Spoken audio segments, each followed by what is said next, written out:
Thank you very much, everybody who is here tonight, and thank you to the organizers of Hope for inviting me to talk about this.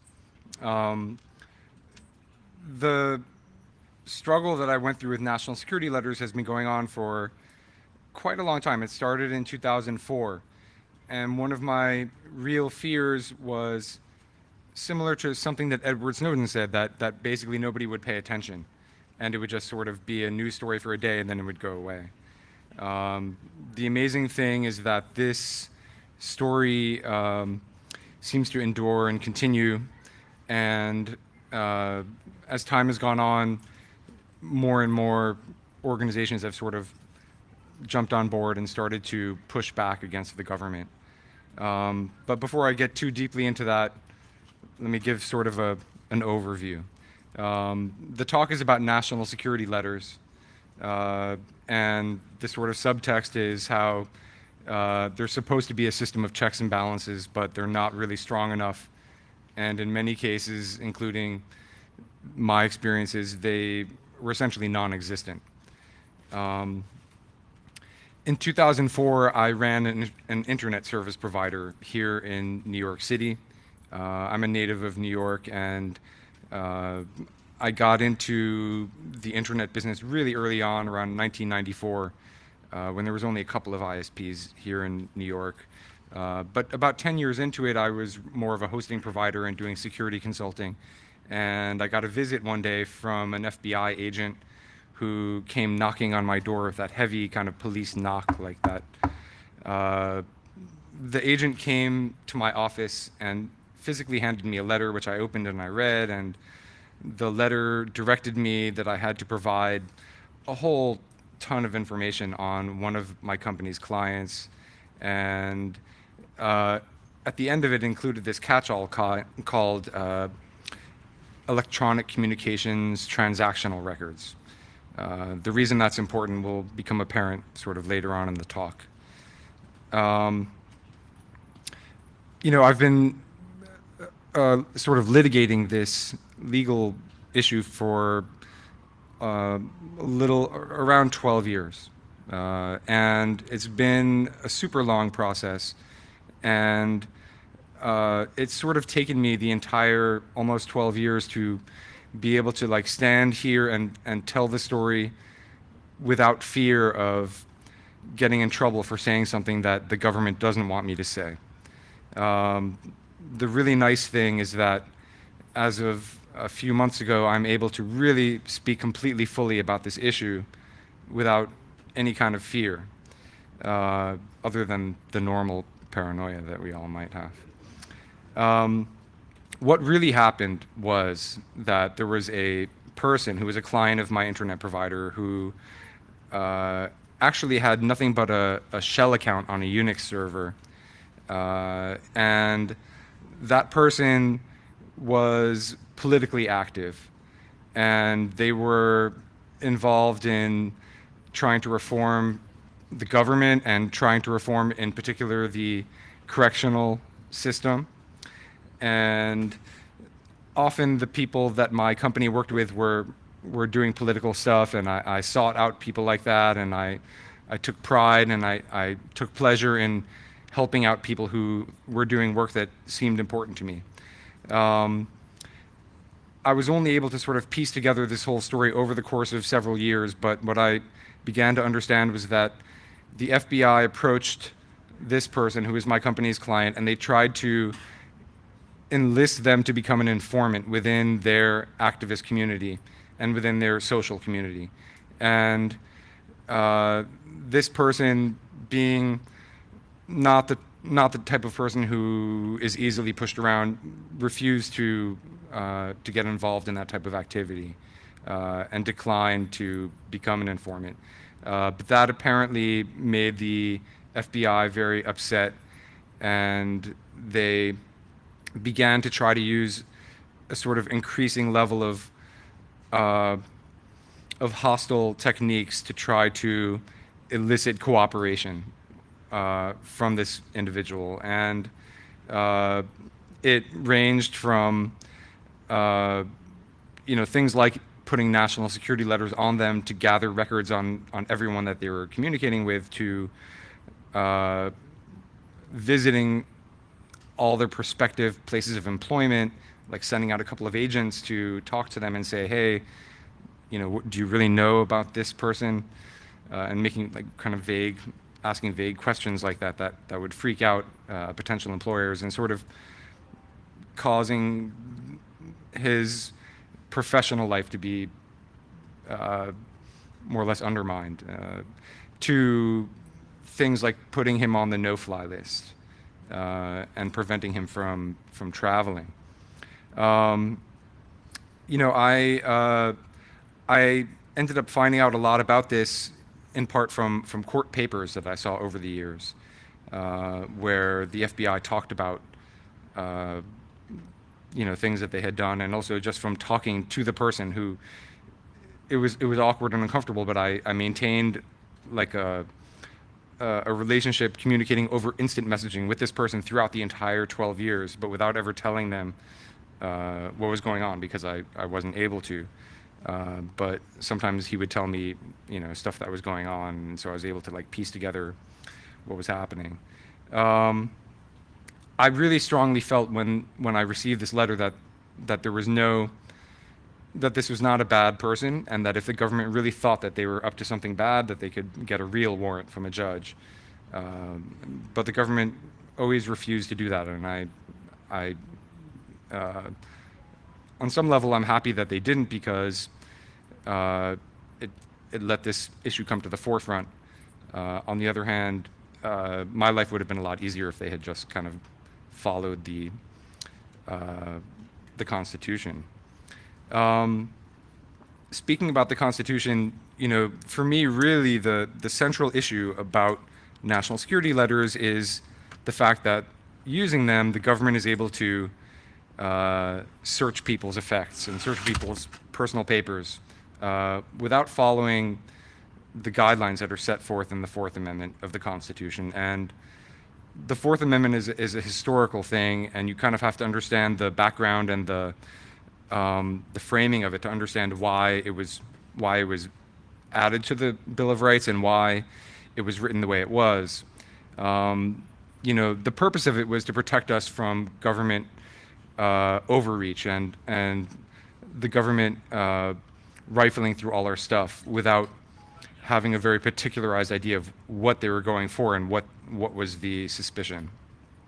The Fourth Amendment came about because during colonial times in America in the 17th century, the British colonial authorities, who were trying to squash independence movements in this place,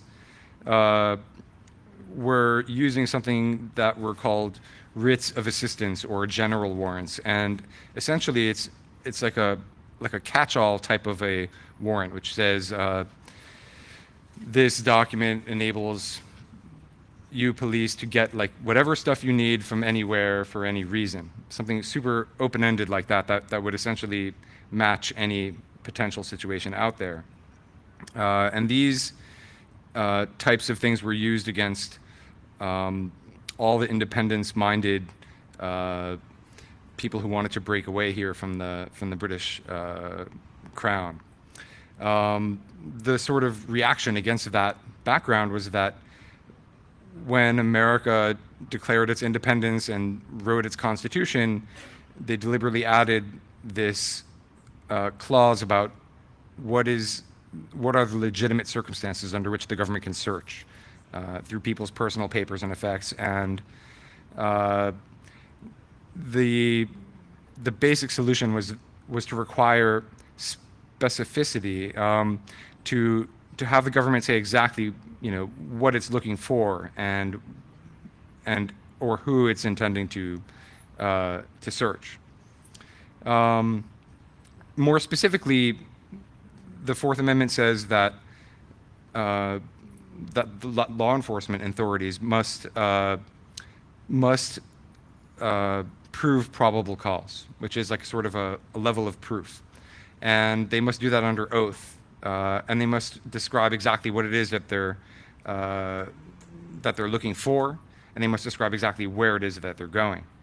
The reason that I mention this is that when the Patriot Act was passed in 2001, it sort of evaded all of those different parameters, and it allowed FBI agents to sort of write their own warrants, but without going to a judge, without proving probable cause, without describing what they were looking for or where they were going. So in a way, the reason that I was telling that whole historical story was to say that we had this bad situation, they wrote this framework to try to stop that, and then, 200 years later, the Patriot Act essentially brought us back to the beginning, to where they could have these very generalized warrants that didn't describe what they were looking for, and evaded the whole idea that the courts would exert oversight over the law enforcement people.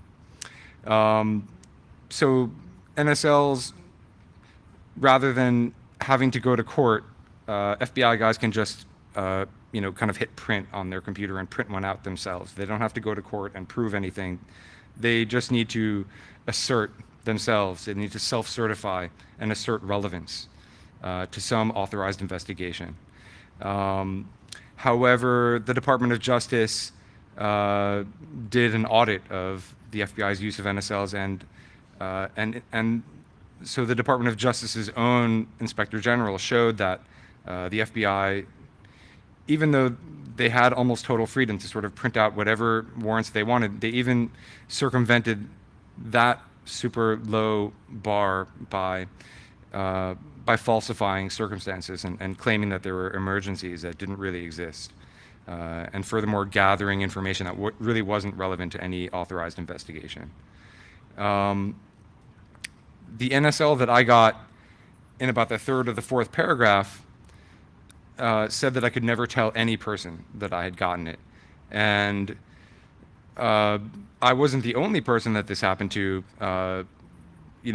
Something like 500,000 national security letters have gone out since the Patriot Act was passed in 2002.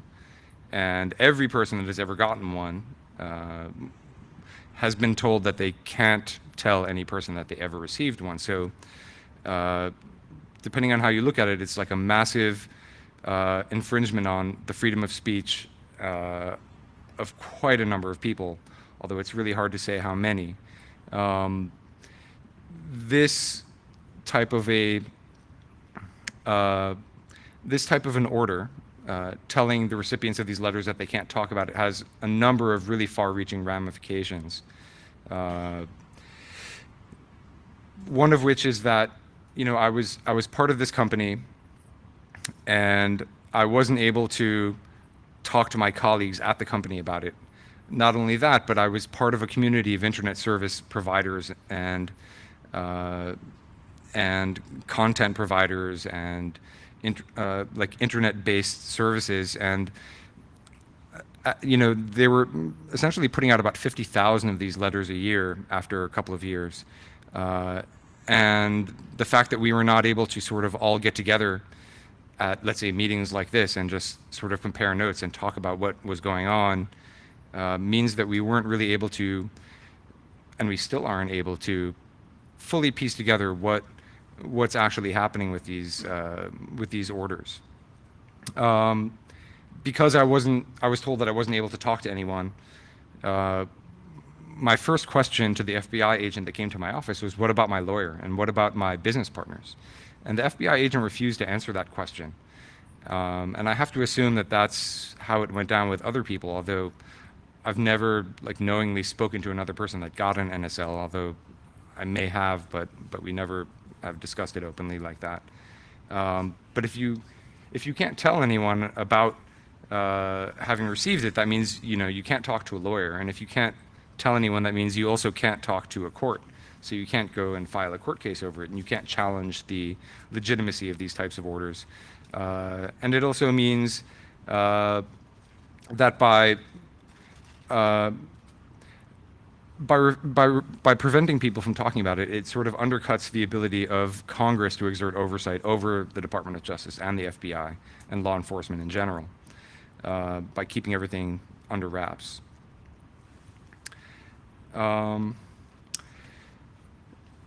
I had to take a long time and think about this letter that I got because I took pretty seriously the implied threat in the letter when it said that I could never tell anyone.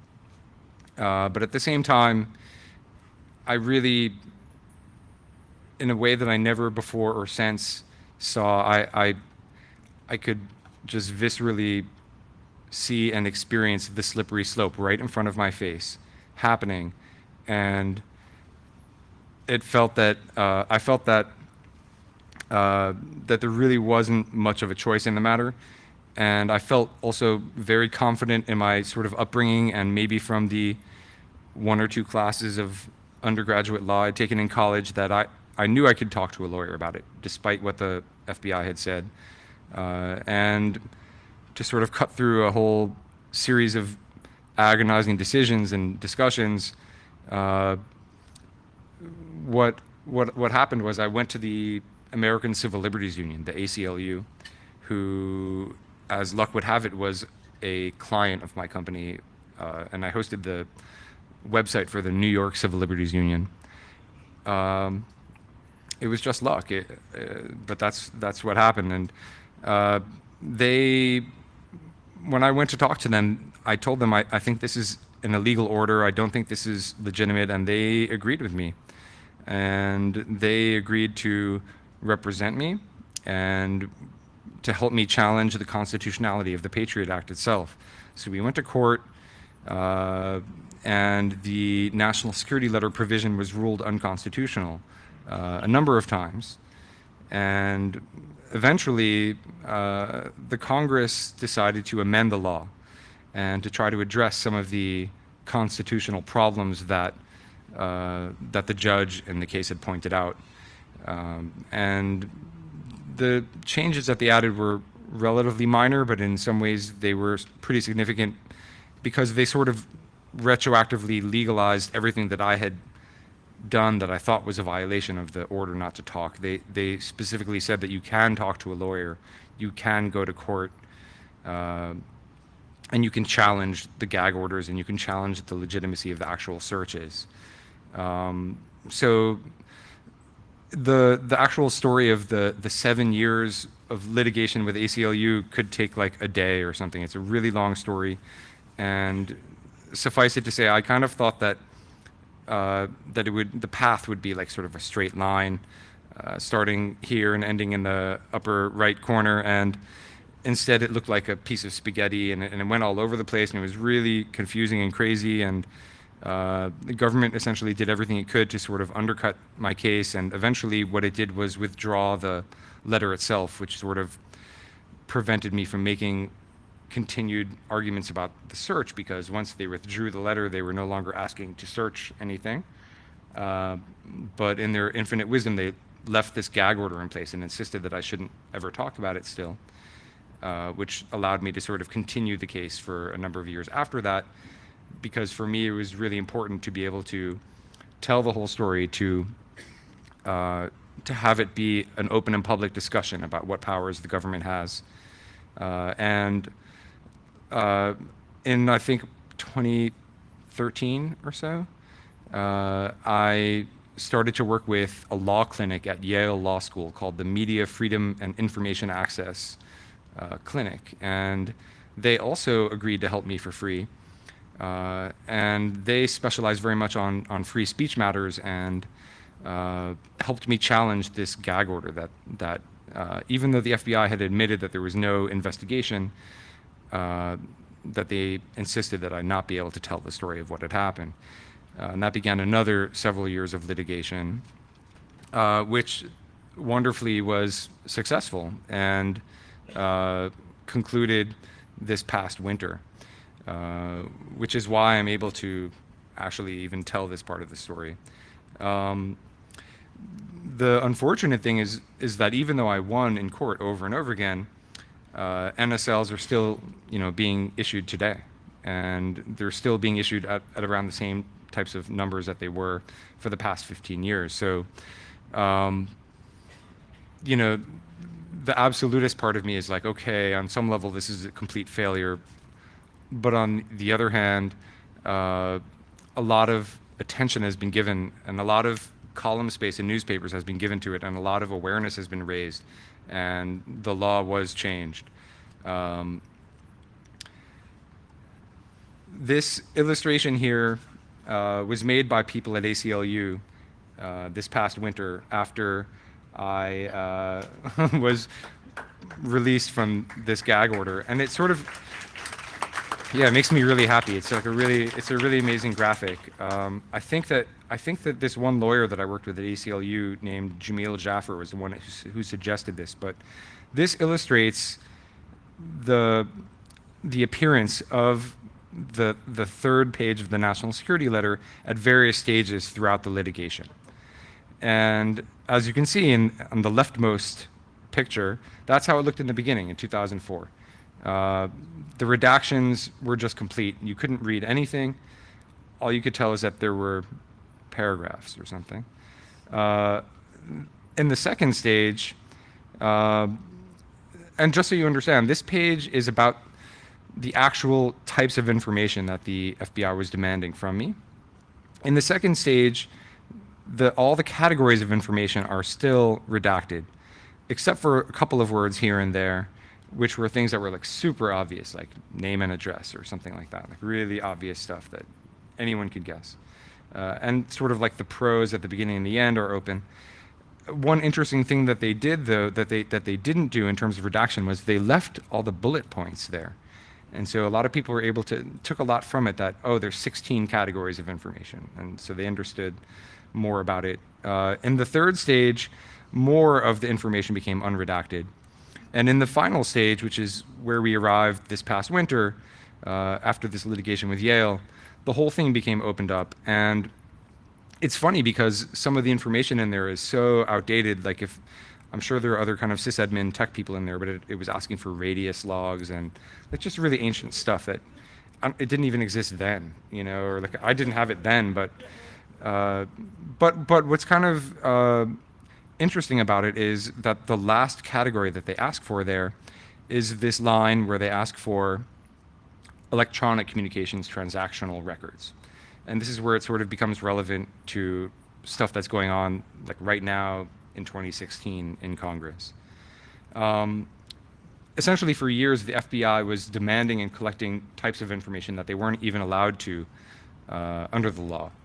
And one of those things, the way they phrased it in the letter that I got was, any other communication you consider to be an electronic communications transactional record.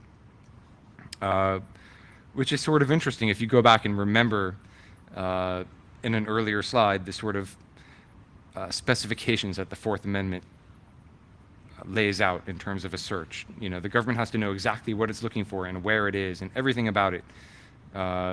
Yet the way these NSLs are phrased, it just kind of says like anything you think, you know, you decide what's information and you decide what's relevant and just give us anything and everything. What's been happening recently this year in Congress is that there was a proposal to amend the national security letter provision and add permission for the FBI to obtain electronic communication transactional records, which is this sort of implicit admission that they were not allowed to do this the whole time. And somewhere in the court papers in the most recent litigation, they explained that they interpret this to also include things like geolocation information from cell phone towers, so they could track, you know, your comings and goings, and it really, their interpretation of it is sometimes like really interesting and super broad. Part of one of the really central issues of this talk that I want to get across is that the secrecy involved in these types of techniques leads to unaccountability. You know, the Fourth Amendment says that the court system has to have oversight over law enforcement, but NSLs allow law enforcement to do a complete end run around that whole concept. Gag orders that they put on the recipients of these letters mean that even now, even 15 years almost since the Patriot Act was passed, we still don't really have a clear picture of exactly what the FBI has been doing with NSLs and how broadly they've been used, and uh, and like what type of information has been gathered and where that information has gone and who has access to it. We only are able to sort of figure out little tiny pieces of information from when the FBI has, or the Department of Justice and their Inspector General has decided to make parts of it public. But after Congress amended the Patriot Act in around 2005, 2006, the Congress ordered the Department of Justice Inspector General to perform a full audit of FBI's use of these letters. And the Inspector General really, I would say to his credit, didn't really go so soft on the FBI, and he really uncovered a lot of abuse, in terms of not keeping track of how many NSLs were issued, coming up with hundreds of examples where the FBI had invented fake emergencies to try to get information without even printing out an NSL, information in which they had demanded like super broad degrees of information on essentially hundreds of thousands of people. The one example that they highlighted was about in New Year's Eve in Las Vegas in around 2004, I think. The FBI got a list of every single person that visited Las Vegas over New Year's Eve, and it was like well into the hundreds of thousands of people. And so they got lists of everyone with just one letter, just printing it out without ever going to court, without worrying about the rights of those people. And the really upsetting thing, is that this information goes into some huge database, and then we don't know where it goes after that. Like we understand that it is it's indefinitely retained. Regardless of whether a person is cleared and found innocent or found to be not even a suspect or not interesting, this information stays there forever. And whether there are rules and regulations about how to deal with that information or when to purge it or if to purge it ever is just completely unknown. Other things that the FBI did that was uncovered by the Inspector General included that within just a short time frame, he only looked at 2 years or 3 years. From 2003 to 2005, they issued 143,000 NSLs. And in theory, these are only to be used for counterterrorism and counter-espionage. In issuing all these NSLs, only one conviction, even related to terrorism, came from it.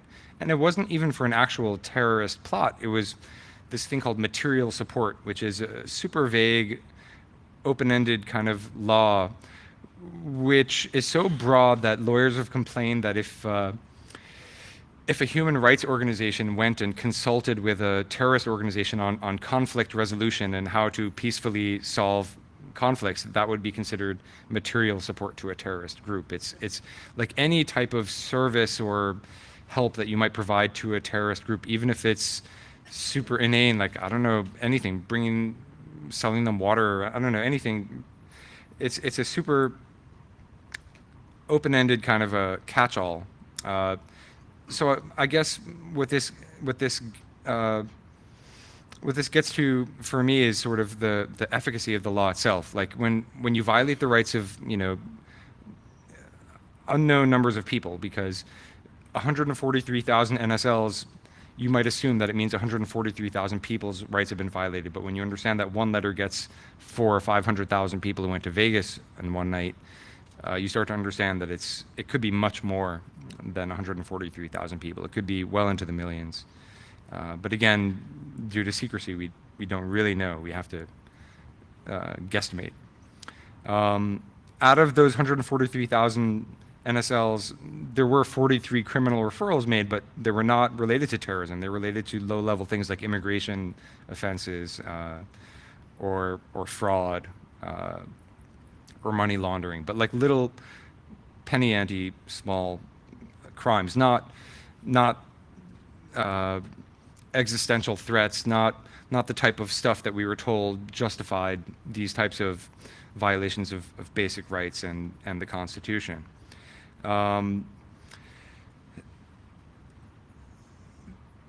A question I get asked all the time, and it's confusing, and it's hard to really explain to people properly, is if the government lost in court over and over again, why are NSL still being issued at a rate of 50,000 per year? There's a number of explanations for that, and one of which is that in many of the cases that we know of where an organization decided to sort of fight back and challenge national security letters in a specific case or conceptually and constitutionally the law itself, the FBI ended up withdrawing the letter. That happened to me. That happened to the famous Connecticut librarians who got a national security letter which was seeking patron records, library patron records. They withdrew the letter there. That happened also to the Internet Archive, archive.org, who also sued over national security letters with the Electronic Frontier Foundation. And when smaller organizations would challenge these things, the FBI would essentially decide that it was better for them to just withdraw the letter and not risk the case being heard by the Supreme Court, or not risk the law itself being judged, whether it's constitutional or not, which always gave me the impression that the government didn't really have a great deal of confidence that the law would withstand scrutiny in the court system and at the highest court level. The lower court and the circuit courts have repeatedly ruled national security letters themselves to be unconstitutional, and so I think the government did everything in its power to avoid the Supreme Court ever hearing a case about them or ruling on them. On to more like positive stuff, because there's so much negativity in this in some ways. Like who's doing something about this, and what can be done? I'm really proud of the work of organizations like the ACLU and EFF, who've really spent probably tens of thousands of man-hours and many, many years litigating and just plowing through the court system endlessly, trying to get some change made in terms of recognition of the unconstitutionality of this. And it's sort of a thankless task. It's really hard work. People spend, a quarter of their life working on this, and it's like you don't ever get like this complete victory that you fantasize about, but it's really endearing to me and inspiring that so many people are willing to spend so much of their time trying to do this. And the cool thing about it too, the sort of side benefit, is that it raises awareness. And so people, until I started the lawsuit in 2004, nobody really knew what a national security letter was. It was never in the newspapers. It wasn't really one of the things that people made a huge example of when the Patriot Act passed. They talked about some of the other aspects more.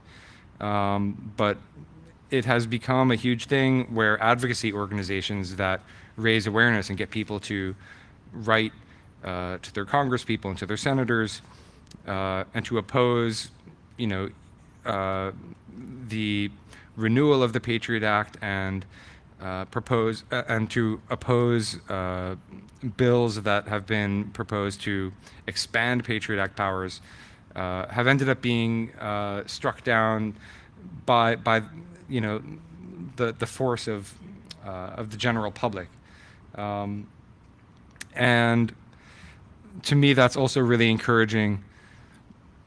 But I'm a technical person, and on some level, the two approaches of litigation and legislation sometimes leave me a bit frustrated because they seem a bit murky. One of the things that I came to realize is certain a certain way into this process was that technical people like us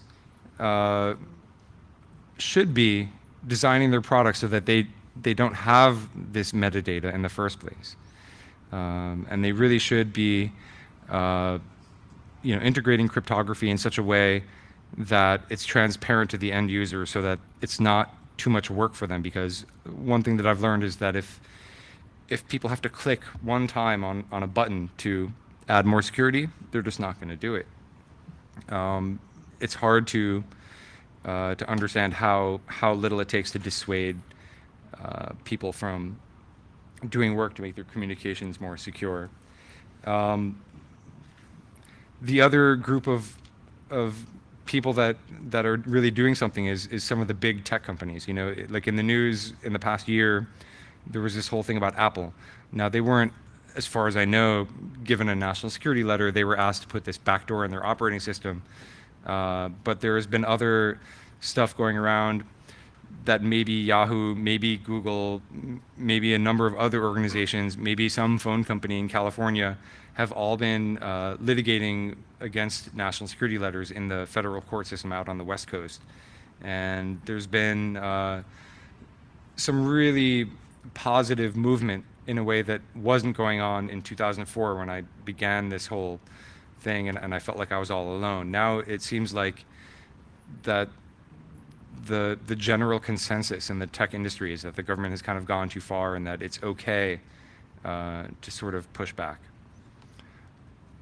The roles of litigation, legislation, and technical approaches are things that are complementary. And despite that, I personally have a stronger affinity for the technical rather than the litigative or legislative. I'm not really willing to give up on any of them thus far. And I feel like if we're going to make progress against this type of government overreach, and I do believe that we are, and that we are, that I think we have to use all the tools at our disposal, so all three of those categories. And all in all, I did feel really lonely at the beginning of this thing and really isolated because I couldn't talk to anyone about it. And now I don't feel alone. I really do feel like that this has become part of the consensus, and that at the beginning what I did seemed extremist and now seems like common sense. And so that in and of itself is a huge deal, and I think I should thank Edward Snowden for that to a large degree. There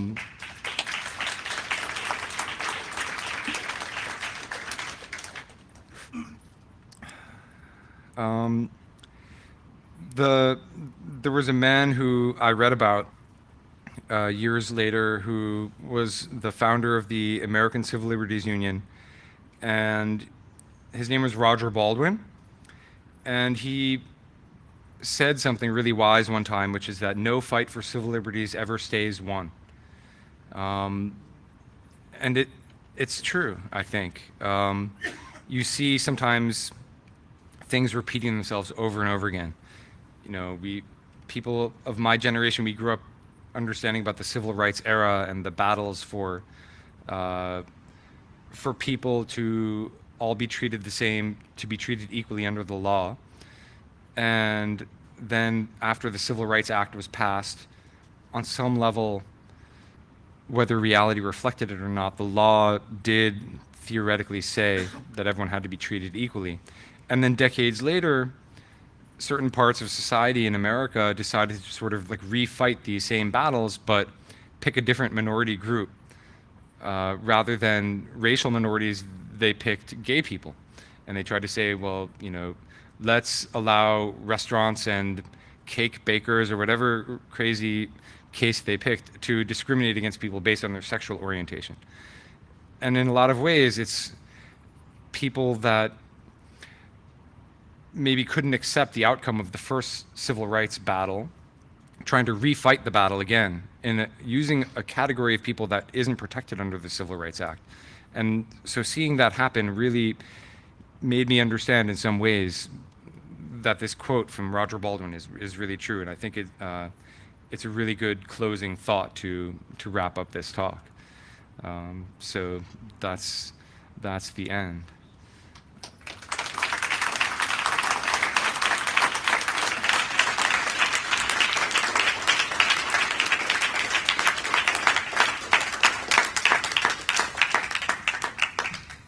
If anybody wants to ask questions, I would ask you please go to the microphone so that it gets recorded. Two quick, just clarifying questions. FISA court, we hear that a lot. Does the FISA court have to rubber stamp the NSLs? And separate question, parts of the Patriot Act were set to expire. Does the NSL part have any expiration on it? So the FISA court and it being sort of a rubber stamp, it's a troubling thing, because what I've read is that FISA court rarely, if ever, turns down any request for a warrant. On the other hand, in theory, this is the system of checks and balances. Even if it's a facade, even if it's bogus, and they don't actually say no ever, at least it follows the framework that we're taught is the way it's supposed to work. I can't say I have any personal experience with it, but I would feel like at least a rubber stamp court that doesn't allow an adversarial discussion, like there is no person representing the person who's being searched in that court. At least there wasn't until recently. I think they're proposing to add a sort of an advocate for the person whose rights are to be violated. It's like an improvement over the national security letter scenario where there's no court involvement at all. The second part of your question, tell me that again. Parts of the Patriot Act expiring. Right. Any the national security power. letter provision doesn't sunset like some of the other parts, unfortunately. So, as I'm not a lawyer, I'm a systems administrator, but my understanding is that for the national security letter provision to ever be taken down, it either has to be voted on to be repealed or struck down by the Supreme Court. Yeah. Thank you. Sure. Thanks for the question. Hi. First of all, congratulations for standing your ground on behalf of all of us. Thank you so much. Thank you.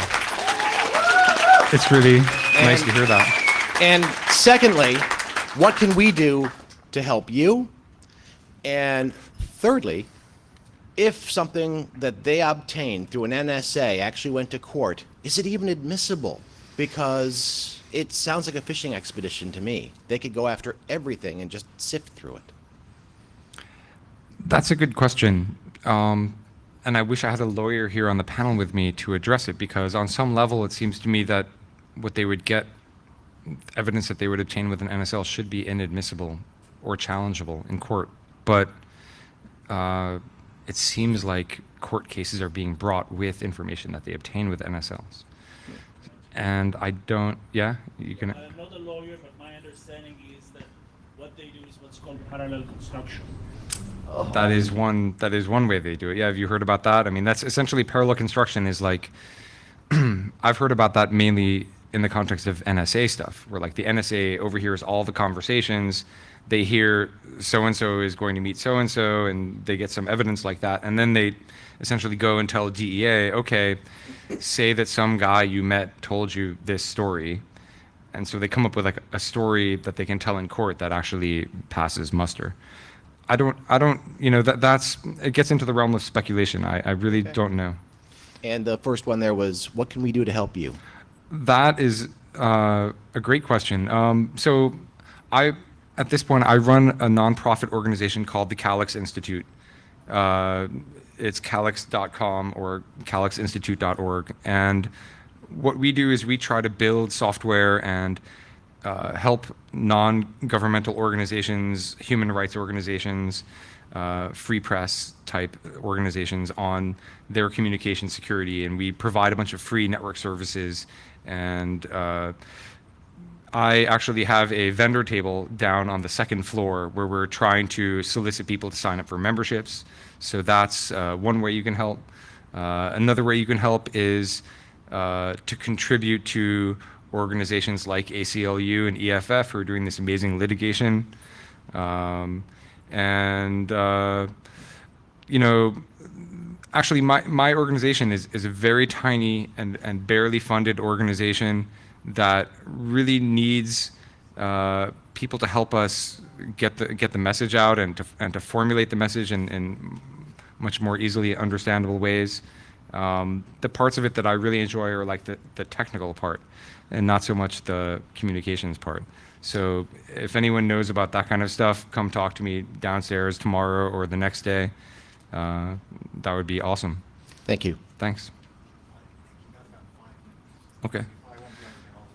Okay. So five more minutes, I'm being told. Try to keep mine short. Sure. I was really glad to hear that you've won the opportunity to talk about, you beat the gag order. You can talk about the national security letter that you received.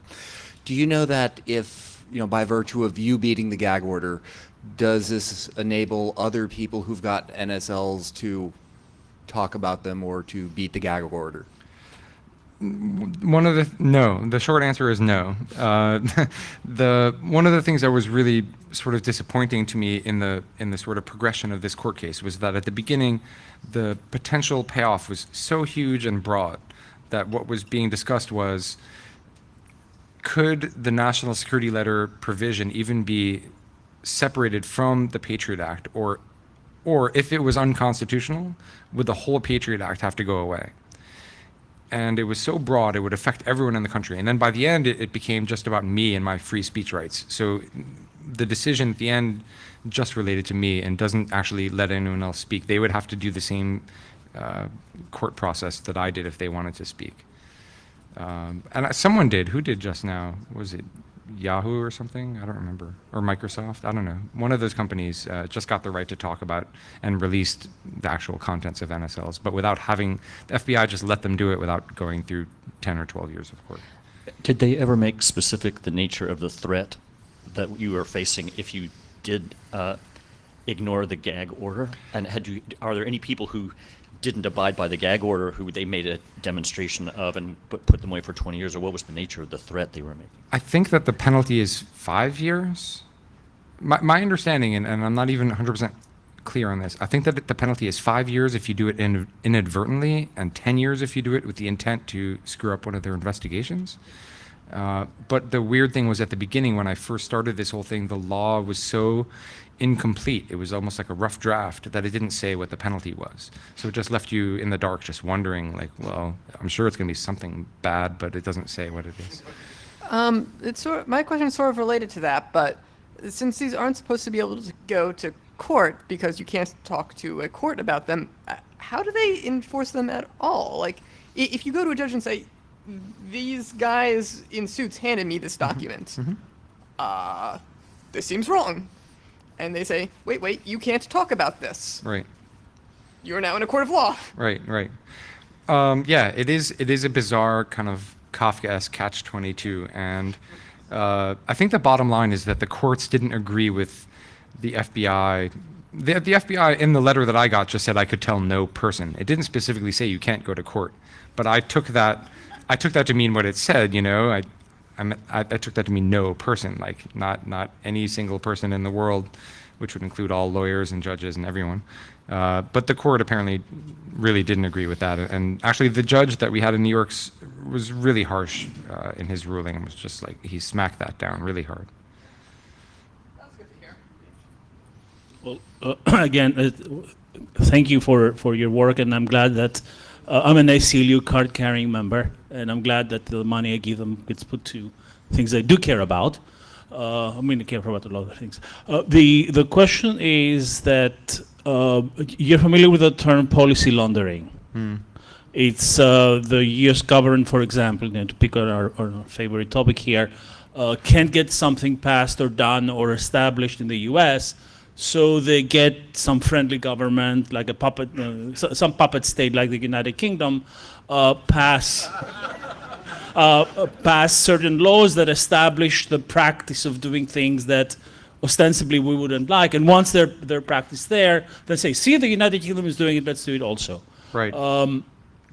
The European Union, so take away the United Kingdom for a while. The European Union, on the other hand, the continental European Union, has a practice of being very pro personal rights and have any of these companies that that are multinational companies try to prosecute, do the opposite, so do the policy laundering in Europe and bring that to attention that way? If they are, I'm not aware of it. And my impression, and this is only my impression, is that the European regulators seem very much more focused on the privacy of individuals from companies than they are from the government. So they seem much more up in arms about Google, Facebook, DoubleClick, all the data mining companies getting your information more than the government. Whereas here, it's been the opposite, and like almost no concern about companies gathering the data, which is sort of also like an end run around the Fourth Amendment, because companies aren't regulated by the Fourth Amendment. Only the government is. So the government can always say, well, we didn't collect your information, Google did. And in a way, when the government comes and makes you or your company take part in this, it's sort of like you're unofficially deputized. You're like an agent of the government, or that's what they want So you to be. you mentioned also that, to end on a sort of a jocular note, you mentioned that you don't know what happened to all this information that gets collected. I'm not worried about it because the tools to mine it are probably beyond their abilities. And also, in like 10 years, some data center will get decommissioned and somebody will forget to back it up. So, Could be. yeah, don't worry Could be. about that much. All right. Well, thank you for all the questions, and thank you for everyone that came. I'm really thankful.